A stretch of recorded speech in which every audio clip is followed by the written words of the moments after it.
అందరికీ స్వాగతం అండి. ఇప్పుడు నేను చెప్పబోయేది తెనాలి రామకృష్ణ కథల్లో ఒక చిన్న సంఘటన. అది ఏమిటంటే తెలివి కాదు గిలివి. తెలివి కాదు గిలివి అనేది ఎలా ఉంటుందో మరి మనం తెలుసుకుందామా? అయితేని కథలోకి వెళ్దామా? రామకృష్ణ కవికి ఆస్థానంలో చోటు దొరికింది. అంటే ఆయన కూడా ఒక కవిగా ఉండడానికి మన శ్రీకృష్ణదేవరాయలు ఒప్పందం కుదిరింది.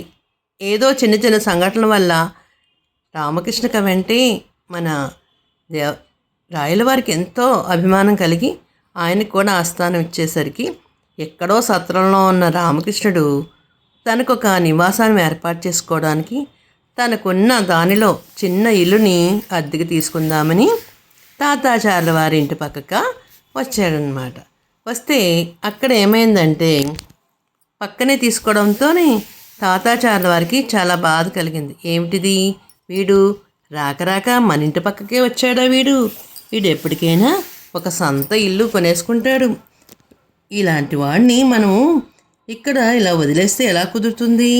వాడికి ఎలాగైనా చుక్కలు చూపించాలి, కాస్త తెలివి ఉపయోగించాలి అని అనుకుని ఈ లింగడి మీద ఒక కన్ను వేసించుకోవాలి, అర్థమైందా అన్నారు అప్పన్న వైపు చూసి. అప్పన్న పక్కపక్క నవ్వి అర్థమైంది, ఇక చూడండి మన తెలివి అన్నాడు గొప్పగా. ఆ విషయం ఎలాగో రామకృష్ణుడికి తెలిసిపోయింది. ఓహో, నన్ను ఎప్పటికైనా చాలా ఇబ్బంది పెడతాడనమాట ఈ తాతాచార్యుల వారు. మనం జాగ్రత్తగా ఉండాలి, లేకపోతే మనం వీడి పన్నిన పనిలో మనం చాలా ఇబ్బంది పడతాం కదా. ఎలాగైనా సరే ఈయనకి బాగా బుద్ధి చెప్పాలి అని అనుకున్నాడు. ఇది ఇలా ఉండగా ఒకరోజు రామకృష్ణుడు స్నానానికి వెళ్ళిపోతూ ఉండగా అతని భార్య కమల వచ్చి, ఏవండి, మీరు తెప్పించిన గుమ్మడికాయ కుళ్ళిపోయిందండి, కుళ్ళు కంపు కడుతోంది, ఏం చేయమంటారు? వడియాలు పెట్టమని తెప్పించిన కాయది, ఎలాగండి అంది దిగులుగా.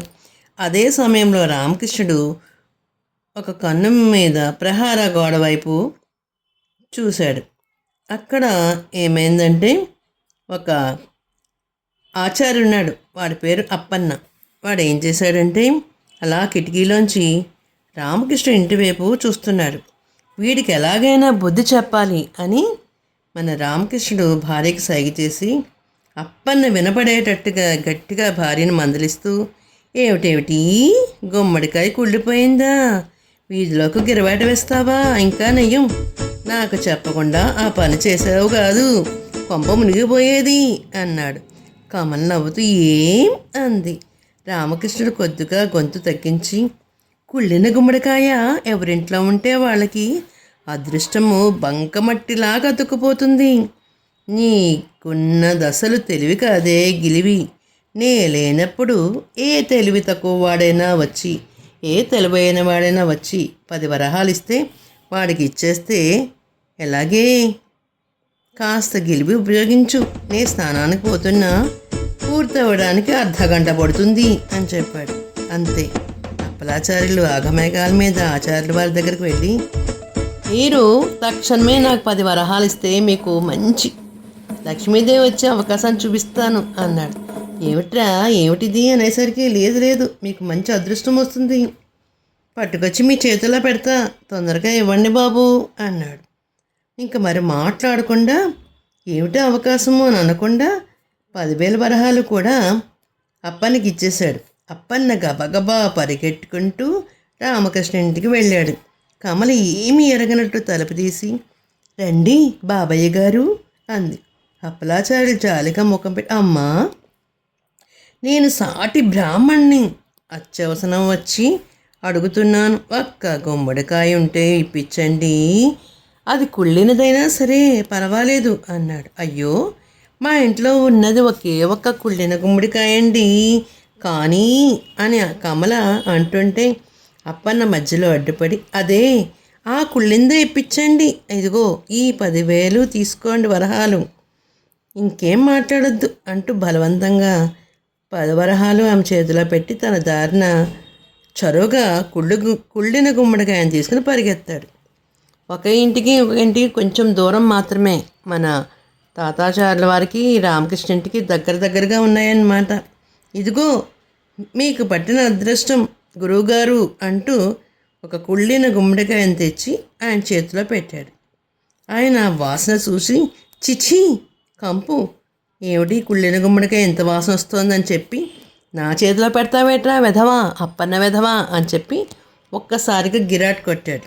గుమ్మడికాయ ఏమైందంటే కుళ్ళుబున్న గుమ్మడికాయ కదా, ముక్క ముక్కలు అయిపోయి ఇల్లంతా వాసన వచ్చేసి ఇద్దరు మొహాల మీద పడిపోయింది. ఆచార్య వారు కోపం వచ్చింది. నీ తెలివి లింగడి మీద చూపించమంటే నా మీద చూపిస్తావట్రా వెర్రివాగులవాడా, నీది తెలివి కాదురా గిలివి అంటూ అరిచారు. అప్పన్న నీళ్లు నములుతూ మరి ఇప్పుడు మీ ముఖం చూశాక తెలిసిందిలేండి, ఇది తెలివి కాదు, ఆ లింగడి గిలివి అని అన్నాడు ఆచార్యుల వారు ఆశ్చర్యంతో. అంటూ ఒకసారిగా నోరు సంఘటన ఏమిటంటే అప్పాజీతో మంత్రాంగం.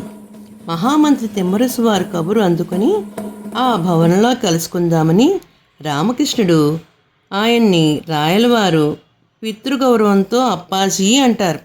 మన వీరిని విజయనగర సామ్రాజ్యంలో సామాన్య ప్రజలందరూ కూడా ఆయన అప్పాజీ అని పిలుస్తారు. అప్పాజీ వారు రామకృష్ణుడికి ఆదరంగా పలకరించి, మీ నాన్న గార్లపాటి రామన్న నేను ఒకే గురువుల దగ్గర విద్యాభ్యాసం చేశాం. ఆయన ధాన్య కటకంగా ఖ్యాతి పొందారు. అమరావతిలో మంత్రిగా చేశారు మీ నాన్నగారు. నేను ఈ విజయనగరం వచ్చేసాను. రాజకీయ కార్యభారాల పట్ల మీ నాన్నగారిని కలవడం కుదరలేదు. ఇప్పుడు నిన్ను చూస్తుంటే అతన్ని చూస్తున్నట్టే ఉంది రామకృష్ణ అన్నారు. రామకృష్ణుడు తన సంతోషాన్ని వ్యక్తపరిచేస్తూ అంతా మీ అభిమానం అప్పాజీ గారు అన్నారు. అప్పాజీ అలా ఉండి ఒక్క నిమిషం నన్ను హెచ్చరించడానికి పిలిపించాను నాయన. రాజులు జవరాళ్ళు చిత్తాలు క్షణక్షణం మారుతూ ఉంటారు. నువ్వు వచ్చి రాగానే రాయలవారి గురువు తాతాచార్యుల వారితో గొడవ పెట్టుకున్నావు.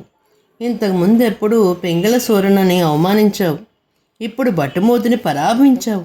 నీ ద్వారా వాళ్ళ అహంకారము గర్వము అణిగిందనుకుందుకు ఇప్పుడు రాయలవారు నువ్వంటే సంతోషంగానే ఉన్నారు. కానీ కాలం ఎప్పుడూ ఒక్కలా ఉండదు నాయన. మన నుదుటి రాత బాగుండపోతే తాడే పామై కరుస్తుంది. రాయలవారి కొలువు కూటము పరమపద సోపానపట్టణం వంటిది. ఆ వైకుంఠపాళిలో పైకెక్కించే నిచ్చెనలున్నాయి. మరి పాటుపడితే కాటేసే పాములు కూడా ఉన్నాయి, జాగ్రత్త అని హెచ్చరించారు చాలా గంభీరంగా.